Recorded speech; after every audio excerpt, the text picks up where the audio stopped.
Well, hello, YouTube. It is I, Big D, coming to you again. It is Tuesday, and I'm sitting outside of an Amazon facility. That's what I do. Today, I'm going to talk about something interesting because we keep hearing about money in Courier. Is there still money in Courier? Yes. If there wasn't, no one would be doing it. Now, is there big money in Courier? It depends on how you set it up. Now, I was watching a news YouTube video from a news agency in Cleveland, and they were talking to a guy who owned a bicycle courier company. Hey, they're in downtown Cleveland. They ride bikes around. He actually you hear him quoting a rate. This is why I'm talking about this. Caller called in. Oh yeah, 2 blocks. That'll be $3.50. What? So the driver would get about $1.75, I guess. Why would I ride a bike for 2 blocks in bad weather for $1.75? But I can tell you this: I know a person who's never driven a day in their life professionally. This is happening now. They have took on a bank route where you take a combination, go up to a box at night, key in the combination, pull the bag out, put a bag in, and leave. The bag has receipts and it weighs 5 pounds. They have that route, and they have a mail route for one of the hospitals. Tote of mail, or a few pieces of mail you pick up inside of a hospital or doctor's office. You take it out, throw it in a tote. You drop it off at the post office. Those 2 routes, Monday through Friday, and right now it's taking them 12 hours a day, so it's 60 hours. $1,000 a week. Yeah. $1,000. So you figure they'll probably have $100 in gas. They're going to make $900. Now, what's going to happen? Well, as this person learns the ins and outs of the hospitals and the shortcuts around town, they're going to shave time off of that. I'll give you an example. When I started here doing this Amazon route, there's a pickup at night, especially, that I pick up at. It's 5 o'clock pickup. 5 o'clock. Ugh. So I get done. I get back down here at 1:30, let's say. I get to sit. I'm not working, but I'm still sitting. It's, Key to success in Courier is being able to ask the right questions. For instance, what time are you guys generally ready? Because every time I went in there, stuff was done. They were deserted, gone. Oh, they get done at 2 o'clock. I'm sitting there for 3 hours for nothing. I go in at 2:15, pick it up now and leave. Yeah, I just shaved 2 hours and 45 minutes. Hell, let's just make it 3 for easy math. 15 hours a week on one stop. So I took a 12-hour route, and I've got it down to 10. I've got it down.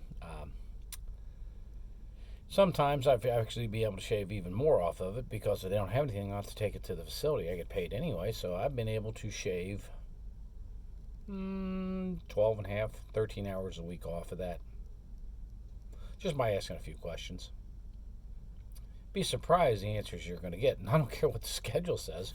What they're doing inside of these places are different than what's on that piece of paper. All you got to do is ask.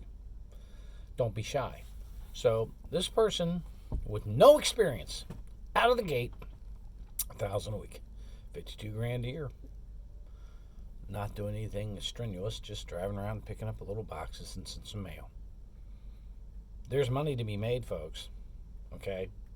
You just got to be a little more creative. And then you got people telling you to go out, start your own business, and go around and get accounts. Well, that sounds good, except, like I said before, you don't think these courier companies don't know about those accounts? The customer just one day after you walked in decided, I needed a courier. Well, how'd they get it there before? They didn't bother to send it, so they've been out of business, I guess, all that time. And now all of a sudden, you've come in and showed them the light, and now they're in business. That's absurd. And, I keep hearing people saying, well, go out to auctions and buy vans. They're at auction for a reason, folks. State auctions, things. You think they're getting rid of good vehicles? Yeah. Well, if you know how to work on things, if you know how to drop a tranny in and an engine, you might be in good shape. Okay?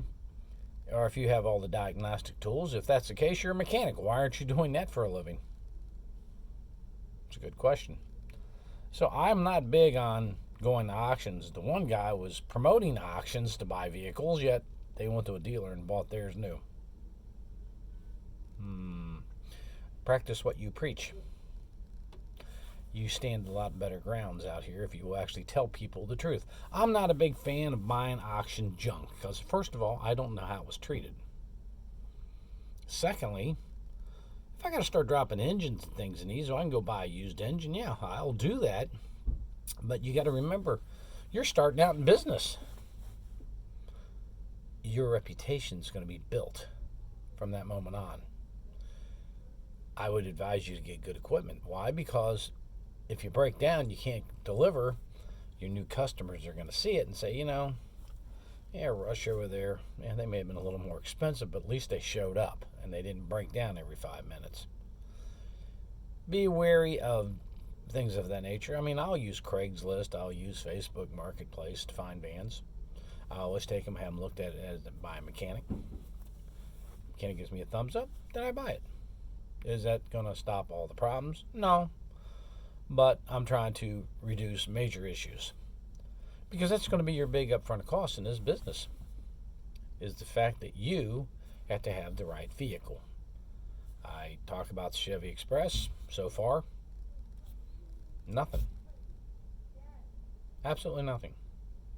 I put the headache rack in. I changed the rear brake pads because they were squeaky and I just didn't like them, so I just redid the whole back end of the brakes. Didn't really need to, but I did it anyway. And I had the lug nuts changed because they were wrong. But other than that, anything major, no. But if it did, say the engine pops in this thing for $900, I can get one with 16,000 miles on it. $500 later, I'm on the road. $1,500 his van's back out there. Buy something that's economical, not a huge upfront investment, that's versatile. But like I said earlier, 1 week, she's been out for 2 weeks now. This is her second week, making $1,000 a week. She started out with the bank route, part-time at night, and she's only going to go up from there. Why? Because once they've gotten her to the point where she knows what she's doing, now they can add to it while she's driving. So you're across the street from XYZ, aren't you? Yeah, drive over there, pick this up, take it over to the hospital with the rest of the stuff. You drop your mail over there, or you pick up the mail there, drop that at the lab. Extra money.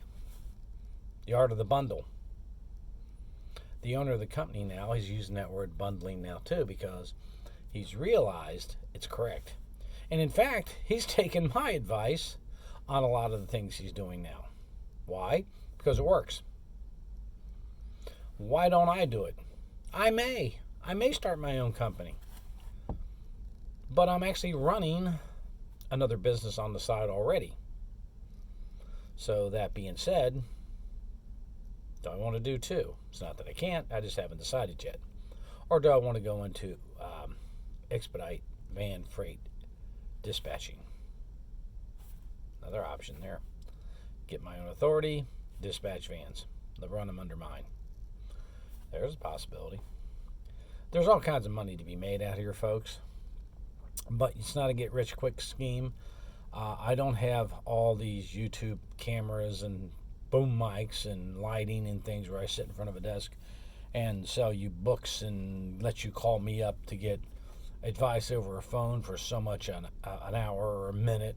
I don't do that. You call me up, it's free. That's right, I don't charge you a dime. I'm trying to help you out here. And I get zero for doing it because I don't need to do that. You need to learn how to do this industry because you haven't done it yet, or you're doing it and you're struggling, no one's taught you. That's what I'm trying to do. I'm trying to pass on some knowledge to you, how you can be successful out here. This tape isn't telling you today how to do that. No, I'm telling you it works and how people are getting in and doing it and what they're making. I'm not going to get in here and tell you you're going to make $500-$600 a day or $700 and you get $100 a box, and it's all nonsense. I mean, can it happen? Anybody can get lucky once or twice on a consistent basis. No. You have to remember one thing: you're in control. When you work for a courier company, you're going to think you're working for. They're telling you what to do. Remember, they're a dispatch. You're the contractor. You can always say no. That being said, back on the subject, because I got to get off and get to work.